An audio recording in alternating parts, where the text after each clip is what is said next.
So good morning, Sir Neil, especially to our classmates ko.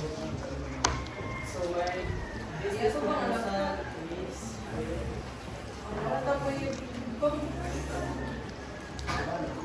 so which is my business name is Quick Impora Lunch.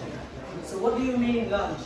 So lunch is like kanang sambayanan ba like na siya indoor o outdoor.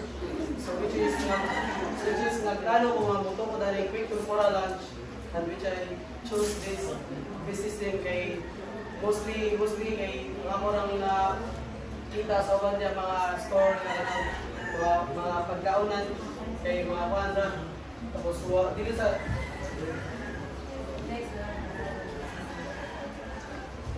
so my business concept, so number 1, originality and innovation. Quick Impora Lunch reimagines the street food experience by combining the crispiness of Quick and Impora with a cozy and functional space inspired by coffee shops.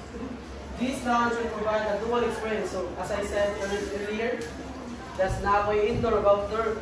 So one is ang tawag na dual experience. So one is ang actually ang akong store kay inspired din siya sa coffee shop. So ako lang siya dual nga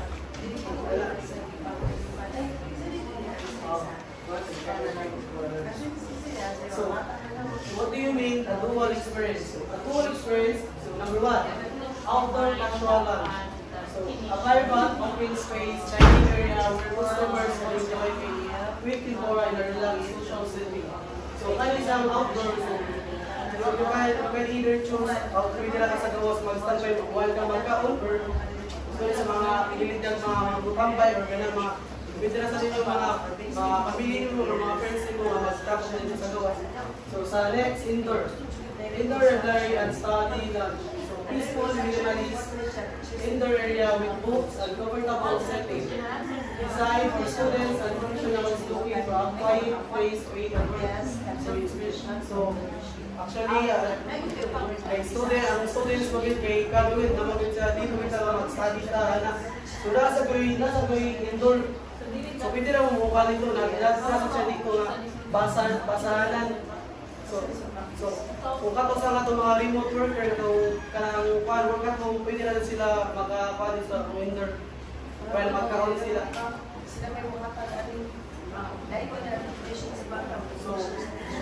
So di akong problems with so my problems with many food establishments cater to others socializing or quiet productivity. But few provide the space that effectively combines food. So as I said, may takan kayo mga establishment o mga pagkaon na dili na sa takura sa dangnan tukod. Wala akong mga problems sa when it comes to so also students and professionals often say affordable yet comfortable places to eat and work. So as I said earlier, so my value proposition and unique selling point. So innovative dining concept. So first of its type, Quick Impora Cafe Lunch. I went to makakumpaan Quick Impora Lunch, cafe.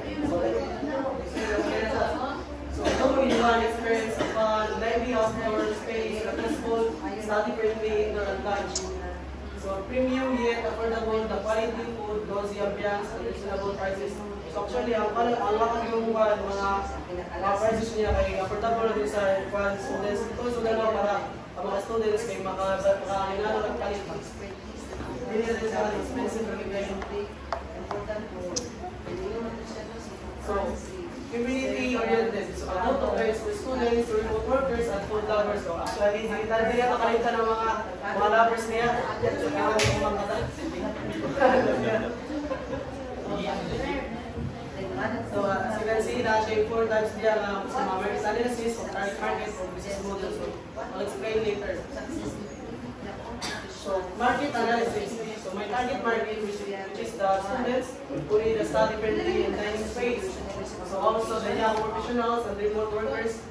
So, as I said, remote workers, itong mga work-at-home, itong nara sa balimang plan, pwede rin sa dito. So, looking for a peaceful, budget-friendly alternative to coffee shops. Also, also food lovers who enjoy elite take on street food. Next, casual diners who prefer socializing and after lunch. So, katong mga hindi kayo mga makipag-socialize, pwede na sila dito sa ngawas magkaroon. So, market size and potential. The street food industry in the Philippines is rapidly growing with increasing demand for elevated and picture versions. So, kapag magkita ang mga pagkaunang dinilang-dinilang na mga pagkaw, yan na lang sinuwan, marinayado lang yung palit. Maybe na bukas gani, mahal kayo. The cafe and co-working space market is expanding due to the rise of remote work and academic things. So, itong mga work ito, mga dyan, iwan na siya mga angkwan, mga space market expanding eh. Kasagutan na kung mga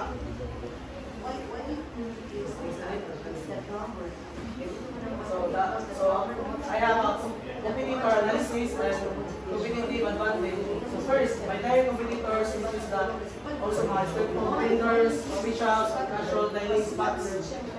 So ang katawag na may competitive edge. So unique fusion food concepts not only available elsewhere. Affordably premium dining and workspace alternative to experience in cafes. So third, my competitive edge is Instagram worthy. Appealing to students and young professionals.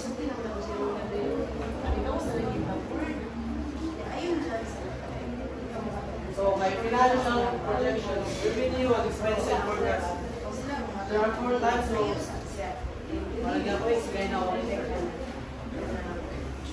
so my revenue and expense forecast. So actually dili ko i-sure na bago na siya kung makakuha. So ako na siya expand niya para mga kanang 1K okay, noon, naka-experience ko as vendors ko sa wala sa grupo ka pa kung sa ginang matotal ko sa once a month ko at next quarter. So my initial investment which is 500,000 to 1 million including the rail, site, equipment and delivery. About the mga equipment doon sa mga pagkakahal mo yun. So also my projected monthly revenue is 300,000. Estimated monthly expenses siguro dyan 500,000. Akong break-even point ay 5 to 10 monthly. So my financial statement. Profit and loss projections, cash flow forecast and balance sheet. Financial planning and budgeting. Loss of food sourcing or ingredients, costs and expenditures of business funding through personal savings, investor or small business loans. So, bala ko mga pari na mga plano na ko una na ko matupod ako sa pastor, which is magkuha kong mga plano ako personal savings. So, hindi sa tayo yung na magsugod ay kong store. Magkuha ba na kalay ka kung gibuhat ka rin na mga street vendors. So, magkuha ba na yung savings mo na una ko makatupod na siya. Nandiri sa niyo na nagtukon dito kung narakuha ng lugar at kita kung ganang crowd ka ng pandit ka ng tulad na sa mga pandit, mga target market na kung iba na dito. So my business model.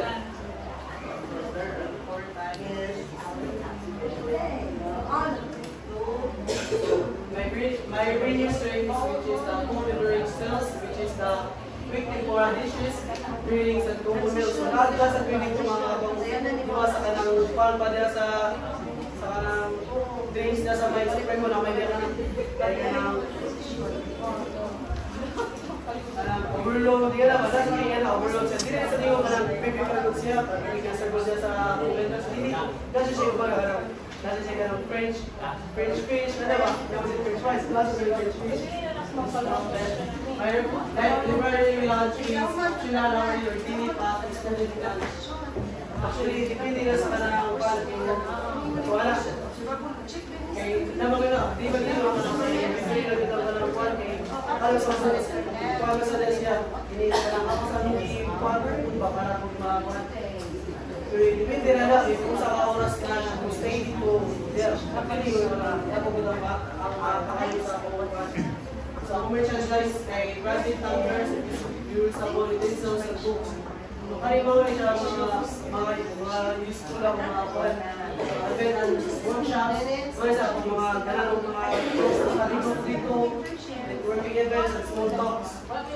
So, my post structures with this which is the rent and utilities, the monthly service fees, and also the ingredients and supplies. Actually, ang mga first ingredients, ginawa sila na ako ng like, staff salaries, kitchen, pro, versus, and service fee, hindi lang. Para mga staff, hindi nila din mo, wala na po, kuhaan mo ko, wala, nag-hire ko, wala na, para buhay mo po, so, marketing and branding, social media, advertising, influencer partnership. Hindi pa ako siguro sa mga social media advertising. So, para ko nasubukan mo sa small business. So, maganaman ang pagkukulan din sa iyo. Kaya na po, magsubukan mo sa Facebook namin. Pakakuha na po, na na-content, kapag sa subukan.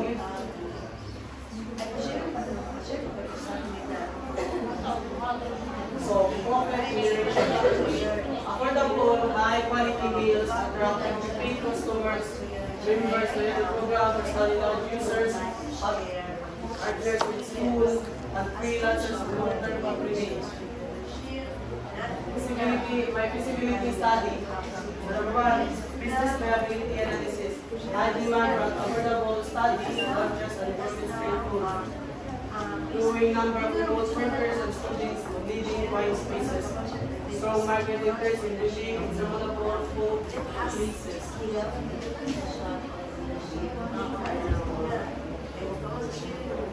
My risk identification and mitigation.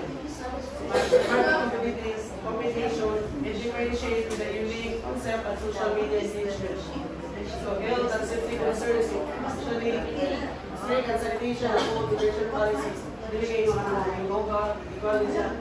Dapat siya yung step na makuha na sa pagkaw na mo. Dito siya yung mag-use mo ka lang para sa hoga, mga kwan, pipinis.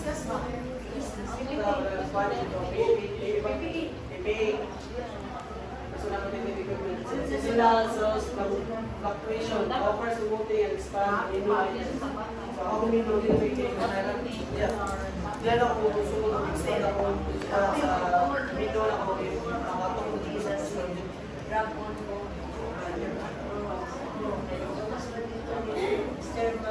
so by implementation timeline, so month to month, so sa 1 to 3 months, and business registration applications, breeding, running. So diyan sa 1 to 3 months, diyan ako makita ka ng budget, like magpapala ako para business ako registration, then asa ako makita ka ng mga lugar na para budget. Diyan ako bukaan sa 4 to 6 months, bago sa mga store setup, supplier, partnerships, and staffing. Diyan ako magsugod ng quality para makikita ako sa store na ako.